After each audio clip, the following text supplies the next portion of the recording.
Jóvenes, eh, vamos a ver este curso importante, ¿verdad? De lo que es la legislación fiscal, como su nombre lo menciona. Vamos a hablar de lo que son sobre leyes, ¿verdad? Y especialmente lo que es fiscales. Y rápidamente podemos decir lo del fisco, impuestos, tributos, como queramos llamar, ¿verdad? Alguno va a decir qué diferencia hay entre tributo, un impuesto o algo, pues eso, pues para eso vamos a ver y aprender en este sentido, ¿verdad? Hacemos el curso que nos ayudará a poder identificar o diferenciar el mismo, ¿sí? Porque hay diferencia. Si usamos, alguno dirá, bueno, ¿hay diferencia entre tributo e impuestos? Sí, sí hay una diferencia, ¿de acuerdo? Digamos, quizás no sea así eh, significativo la diferencia, pero al final llegamos a lo mismo. Bien. Vamos a aprovechar el tiempo y pues especialmente para que no sea tedioso y ustedes pues puedan comprender ese sentido. Bien, vemos aquí una parte teórica, quizás no de una vez vamos a entrarnos a lo que es las diferentes leyes, sino que vamos a ver el proceso legislativo. Dice, seamos el conjunto de normas jurídicas que forman, dice ahí, jurídicas que forman parte de una gran sistema normativo. Bueno, aquí el texto a veces no nos ayuda tanto, ¿verdad? Pero dice que cubren diversos niveles en orden vertical, jerarquía de la norma, y horizontal, de acuerdo con los ámbitos estatales o municipales, ¿verdad? Hacemos el proceso legislativo. Hay que identificar que para hablar sobre leyes, hablar de tributos o hablar de diferentes términos sobre lo que es lo jurídico, es muy interesante, ¿verdad? ¿Por qué? Porque incluso bajo eso también nosotros nos estamos rigiendo. ¿A qué me refiero con eso? Que las leyes nos rigen a nosotros a poder actuar de una manera determinada. Si no hay leyes, no existiría una convivencia, no existiría una relación entre ciudadanos, ¿verdad? Como que las leyes nos hacen tener un alto, ¿verdad? Nos detienen a hacer algo, ¿verdad? Eh, Obviamente, a veces pues hacemos caso omiso o no hacemos caso a ello, ¿verdad? Y pues al final tenemos un castigo. Pero en fin, las leyes nos ayudan a poder realizar algo de forma correcta. Ustedes pues habrán visto lo que es el derecho el año pasado, así que pues tienen quizás un poquito más de noción en ese sentido, ¿verdad? Bien. Derecho, dice aquí, el origen de la palabra derecho proviene de la voz latina directum, que significa lo que está conforme a la regla, a la ley, a la norma, ¿verdad? El término derecho puede encontrar varios significados entre lo que podemos mencionar. ¿Qué podemos mencionar? Dice aquí, el conjunto de normas que rigen la convivencia de los hombres en sociedad, como dije hace un momento, ¿verdad? Nos rige en la forma de actuar. Norma o conjunto de normas que por una parte otorgan derechos o facultades a un grupo de personas para vivir en sociedad. Conjunto de normas que regula la conducta de los hombres con el objeto de establecer un ordenamiento justo de convivencia humana. Vean, estos tres conceptos que nos da acá, llega casi lo mismo. Llegamos a un mismo punto, lo que yo decía hace un momento, ¿verdad? De poder tener una buena convivencia, de poder tener una actitud determinada, relaciones entre humanos y en fin, digamos, en ese sentido nos ayuda lo que es el derecho. Las fuentes del derecho, al hablar de fuentes, el origen, de dónde emana, de dónde proviene algo, ¿verdad? Y del derecho, pues hablamos de dónde proviene el derecho. Nos da las fuentes principales del derecho. Entre una de ellas está la Constitución. Recordemos que la Constitución es la ley principal, la ley primordial, la ley más alta, la más, podríamos decir, importante si queremos verlo así, ¿verdad? Que es la Constitución de Guatemala. Como dice aquí, la ley jerárquicamente hablando, la más alta, fundamental, ¿sí? Lo que nos regula.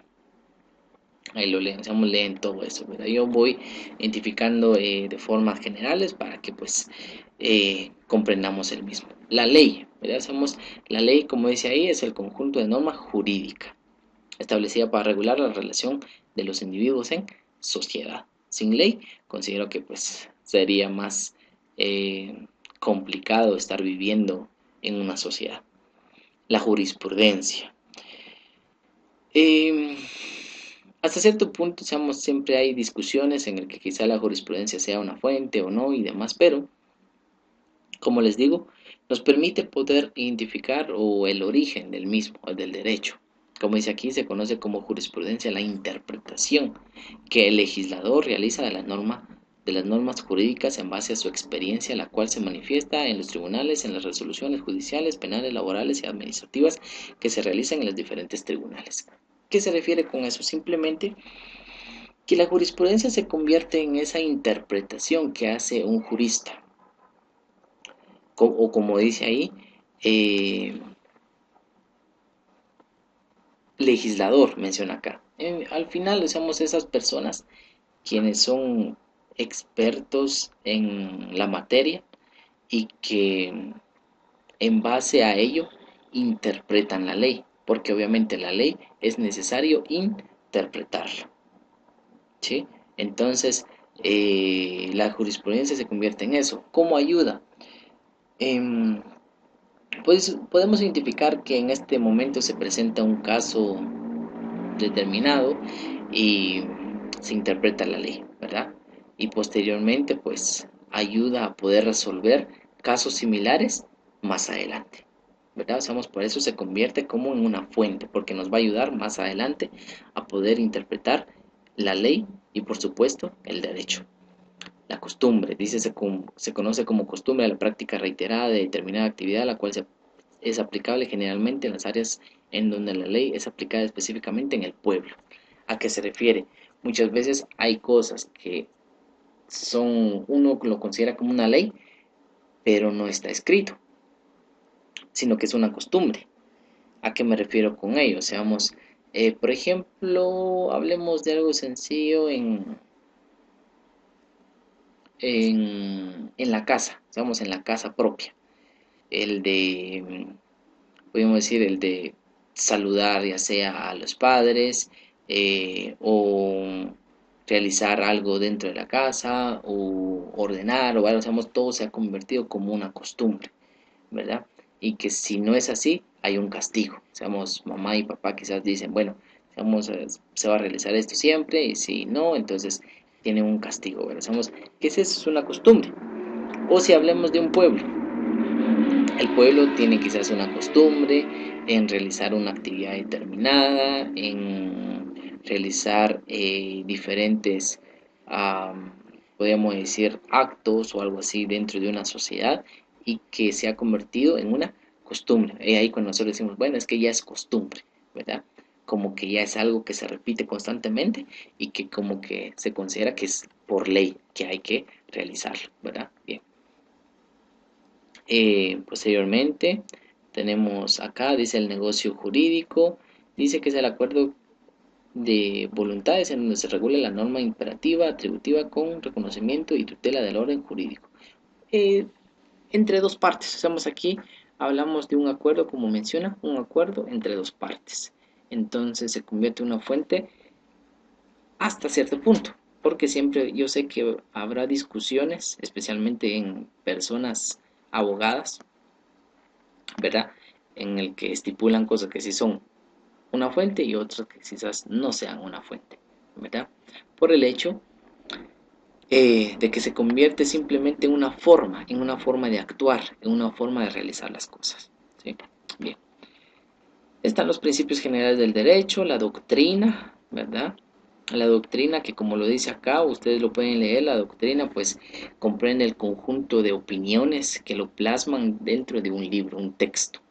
¿A qué me refiero con ello? Pues por ejemplo, cuando compramos un libro de leyes o un libro de derecho, por ejemplo, ¿verdad? Hacemos, eso es una doctrina. ¿Por qué? Porque ha recopilado un conjunto de opiniones y que ayudan a poder identificar o explicar lo que es un tema en concreto, hablando aquí sobre lo que es el derecho. Posteriormente, nos da lo que son, bueno, yo identifico aquí algunos conceptos, ustedes lo van a leer, ¿verdad? Funcionarios públicos, nos habla quiénes son los funcionarios públicos, la competencia, dice aquí es el conjunto de calidades, funciones y atribuciones con que cuenta el funcionario público para poder asumir decisiones. Hacemos como que las funciones o decisiones o como dice ahí, una competencia, hacemos algo que tiene la facultad o una persona, un funcionario que tiene esa facultad de poder tomar decisiones, ¿sí? Si hablamos de funcionarios, hablamos de esas personas quienes tienen el poder, presidente, vicepresidente, ministros, ¿verdad? Somos todos ellos quienes tienen competencia, tienen esa facultad de tomar alguna decisión y pues obviamente afecta ya sea de manera positiva o negativa al país. Nos aparece lo que es la actividad material, cultura de la organización. Alguno dirá, bueno, ¿por qué no lee todo? Pues obviamente se nos va el tiempo y pues sería algo absurdo. Igual ustedes pueden leer cada uno de los mismos, que nos ayuda a poder identificar sobre los temas que nos interesan. Bien, aquí habla sobre la planificación fiscal, la estrategia tributaria, ¿sí? Posteriormente el tributo. A esto es lo que yo quiero llegar. Pues ustedes, pues como les digo, van a leer todo lo que aparece más adelante, ¿verdad? Bien, el tributo. Dice aquí el origen de la palabra tributo viene del vocablo latino tributum, el cual fue utilizado en el año 168, antigua Roma, antes de Cristo. Aquí nos da una reseña.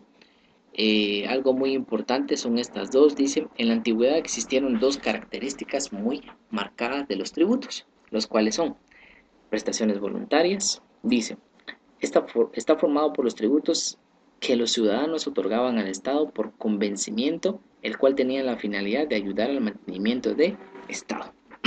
¿Qué quiere decir eso?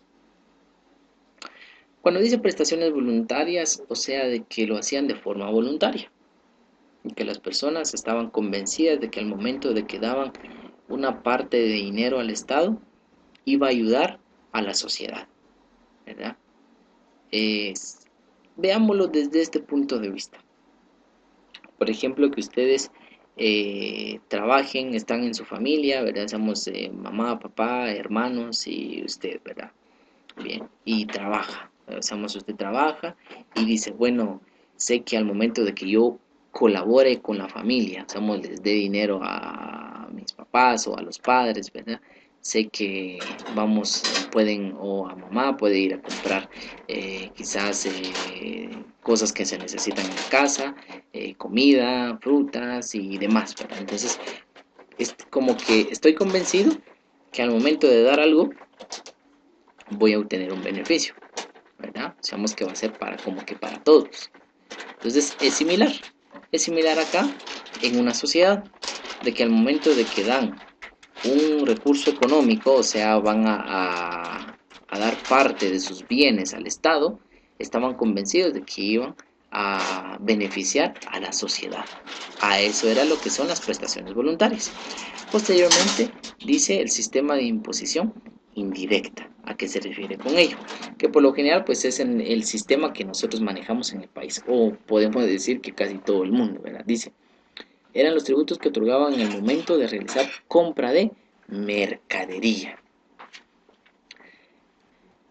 No era voluntario, sino que ahí ya como su palabra dice imposición, ¿sí? Incluso dice imposición indirecta, ¿de acuerdo? Imposición indirecta. ¿A qué se refiere con eso? Cuando decimos imposición, o sea, se nos impone. ¿Querrás o no querrás? ¿Verdad? Lo haces porque lo haces, ¿sí? Me lo están imponiendo. Y como dice ahí, se genera al momento de comprar mercadería. Algo que se nos ocurra rápidamente, un impuesto referente a Guatemala, el IVA, ¿verdad? Que al momento de que uno compra mercadería, paga el IVA. Eso es una imposición, porque no nos pregunta, ¿quiere pagar el IVA o no quiere pagar el IVA? ¿Verdad? No, simplemente está incluido y punto, lo paga y lo paga, ¿verdad? Entonces a eso se refiere. Bien. nos aparece lo que son las características de los tributos. Veamos, dice, entre las características de los tributos podemos mencionar las siguientes. Grava una manifestación de riquezas, constituye la mayor parte de los ingresos públicos, recursos de carácter económico, o sea, dinero, su fuente principal es la ley y no es de carácter confiscatorio. Bien. ¿Por qué características? Una de los que nos interesa, ¿verdad? Somos, obviamente, dice, graba una manifestación de riqueza. ¿Por qué? Porque obviamente, si hay dinero, es porque se impone un impuesto, un tributo, ¿verdad? Como dice ahí, un tributo. Bien, se impone un tributo. Tiene que ser en dinero, como dice aquí. No podemos decir, bueno, voy a pagar mi tributo y lo voy a pagar con bienes, ¿verdad? O lo voy a pagar con... se me ocurre, voy a pagar lo que quizás con una bicicleta, lo voy a pagar con una moto, o lo voy a pagar con ropa, no. En ningún momento se nos dice que deben de pagar tributo con algo, no, sino que aquí se paga tributo con dinero. ¿Lo establece la ley? Sí, ¿verdad? Entonces, esa es más que todo las características de los tributos. Obligaciones tributarias, leen esa parte. El impuesto, como dice acá, dice se conoce como impuestos a la prestación que el Estado y sus demás entidades autónomas y semiautónomas reclaman, atendiendo el poder coactivo que manejen atendiendo a su cuantía, la cual tiene como responsabilidad primordial satisfacer las necesidades de carácter colectivo. Bien, vean lo siguiente. Obviamente acá quizás el texto o el libro que estoy dando a conocer quizás no nos diga cuál es la diferencia entre tributos o impuestos o cómo se clasifica. Cuando vayamos a ver el código tributario, ahí nos dice cómo se clasifica en ese sentido, pero solo para identificar y que no nos quedemos con la curiosidad. Tributo e impuesto, digamos, hasta cierto punto es lo mismo, pero ¿cuál es la diferencia? Simplemente que cuando se habla de tributo, o el tributo en sí, son esos recursos que reclama o que impone el Estado para poder obtener y así satisfacer las necesidades. Y el tributo se clasifica en impuesto. Ahora podemos decir entonces que el impuesto es una clasificación del tributo, ¿sí? Entonces, solo para que no nos quedemos con esa curiosidad, que yo les deje con esa curiosidad. El impuesto es una clasificación del tributo. O sea, podemos decir que el tributo se clasifica en impuestos, posteriormente vamos a ver lo que son los arbitrios, contribuciones y en fin, obviamente en su momento pues yo voy a explicar todo eso. Pero, como les digo, que el tributo se clasifica en impuestos. ¿De acuerdo? Entonces, ahora bien, los impuestos, pues ya es algo que se ha impuesto, como dice ahí, una imposición, ¿verdad? Ahí la palabra impuestos, ¿sí? Y para ello, los impuestos se clasifican en impuestos directos. Dice, se conoce impuestos directos aquellos que las personas pagan de forma directa sobre la propiedad de un objeto. Cuando dice impuestos directos, más que todo es lo que se paga directamente, me afecta directamente a mí como persona o propietario, ¿sí? Eso se refiere con impuesto directo, que en base a lo que yo tengo, debo de pagar el impuesto. ¿Qué tipo de impuesto podemos mencionar? Aquí nos va a aparecer. Y ya vamos a llegar pues al final del video. Dice, los impuestos directos tienen las siguientes características. Espero que ustedes lo puedan ver. Hacemos el escáner, no me ayudó demasiado, pero yo considero que es visible. Dice, tienen la responsabilidad de gravar el patrimonio del individuo en forma total. Ejemplo, IEMA. ¿Sí? IEMA, es un impuesto que ustedes pues lo van a investigar. Puede gravar el patrimonio en forma parcial. Ejemplo, IUCI, impuesto único sobre inmuebles, ¿verdad? Que también ustedes lo van a investigar a qué se refiere. Tiene la facultad de grabar las rentas como un beneficio en forma periódica. el impuesto sobre la renta, y también aquí se tiene la oportunidad de grabar beneficios esporádicos. Ejemplo, el ISR, es lo mismo, impuesto sobre la renta. Bien, estos son los impuestos directos. Y los impuestos indirectos, aquí vamos a identificar uno que es muy conocido y nos interesa.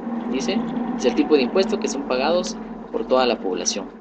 Son los impuestos que se encuentran incluidos dentro de ellos mismos. Este tipo de impuestos se establece tomando como base transacciones por medio de consumo, siendo transmitidos al consumidor final. Aquí podemos mencionar el impuesto al valor agregado, el cual es del 12% sobre los productos. Los impuestos indirectos cuentan con varias características, entre las que sobresalen las siguientes. Y finalizamos con esto, dice, grava la venta del producto, grava la adquisición, grava el ejercicio de las actividades, grava la exteriorización documentada. Entonces, como menciona acá, esto es lo que grava el impuesto al valor agregado, ¿verdad? Como dice ahí, o los impuestos indirectos, como menciona esta parte, ¿verdad? ¿Por qué razón? Porque cuando se compra o se vende un producto, sabemos que se paga IVA, como dice aquí, en la venta, o cuando se compra, pues se dice ahí adquisición. Aquí dice cuando se graba el ejercicio de las actividades, ¿verdad? Hacemos en el sentido de algún contrato que se realice, pues obviamente va a generar un impuesto. La documentación, sabemos cuando se documenta algo, ¿verdad? Siempre tiene que existir un documento que avale una transacción, ¿sí? Bien, entonces yo les voy a proporcionar esta información, ¿sí? Eh, yo considero que sí es visible, no hubo dificultades en ver, ¿verdad? O sea, en lograr visualizar los documentos. Entonces, ¿qué es lo que necesito? Que ustedes lean todo el documento y me realicen pues un resumen, ¿de acuerdo? Entonces, ustedes van a realizar el resumen en hojas en blanco, ¿verdad? Seamos si un dado caso, seamos no logran tener hojas en blanco, lo pueden realizar en el cuaderno, ¿de acuerdo? Pero pues recordemos que la estética es fundamental, como lo había mencionado en videos anteriores, ¿verdad? O en el video 1 que ya les había dado, ¿de acuerdo? Entonces, sean limpios en ese sentido, sean honestos, hagan su mayor esfuerzo, ya que todo eso pues yo lo voy a calificar al momento de darles una ponderación. ¿Sí? No quiero que después se pregunten por qué perdí un punto, 2 puntos, o porque solo saqué la mitad, en fin, así que varias cosas que se puedan dar o preguntas que puedan realizarse, ¿sí? Entonces, realizan un resumen y de igual manera investigan simplemente a qué se refiere con esto. O seamos, qué es lo que afecta o a qué afecta y como dice aquí, el IEMA, el IUCI, el ISR, ¿sí? Aquí pues el 3 y el 4 es lo mismo, como les digo, es el ISR, ¿de acuerdo? Entonces son 3 tipos de impuestos. Quiero que lo investiguen, simplemente es una, como les dijera, eh, solo quiero que ustedes identifiquen a qué se refiere, ¿de acuerdo? Por lo menos unas 10 líneas, ¿verdad? Hacemos por lo menos de cada uno. ¿Qué es lo que afecta o qué es lo que grava o a qué es lo que va a ir a aplicar el IEMA, el IUCI, el impuesto sobre la renta? ¿Sí? Alguno quizás va a parecer que ya no se está afecto o algo, no sé, pero quiero que ustedes investiguen eso bien. Entonces, por todo lo que aparece acá en la documentación, ¿sí? Por lo menos unas 4 páginas, ¿de acuerdo? Por lo menos, para todo, ¿sí? Por lo menos 4 páginas. Les encargo, seamos, considerar su tamaño de letra, ¿verdad? Seamos, algunos quizás tienen un tamaño de letra en el que unas cuantas líneas y ya llenaron la página, ¿verdad? Entonces, no, ¿sí? Entonces, consideren ese sentido de realizar su trabajo, ¿de acuerdo? Entonces, en base a ello, yo les voy a dar la ponderación que se merece, ¿sí? Entonces, no necesito carátula, simplemente en la parte superior de su hoja colocan su nombre completo, su grado, ¿verdad? Y el curso, ¿de acuerdo? Digamos, por ejemplo, esta es mi hoja en blanco, aquí en la parte superior, pues coloco mi nombre completo, mi grado y el curso, ¿sí? Entonces, es a mano, ¿de acuerdo? Entonces es a mano, lapicero negro o azul, lo que ustedes gusten, ¿sí? Entonces, eso sería, ¿de acuerdo? Entonces, cualquier duda, de igual manera, pues estoy a la orden y estudien eso, ¿verdad? Para que sigamos comprendiendo a qué se refiere cada uno de los temas.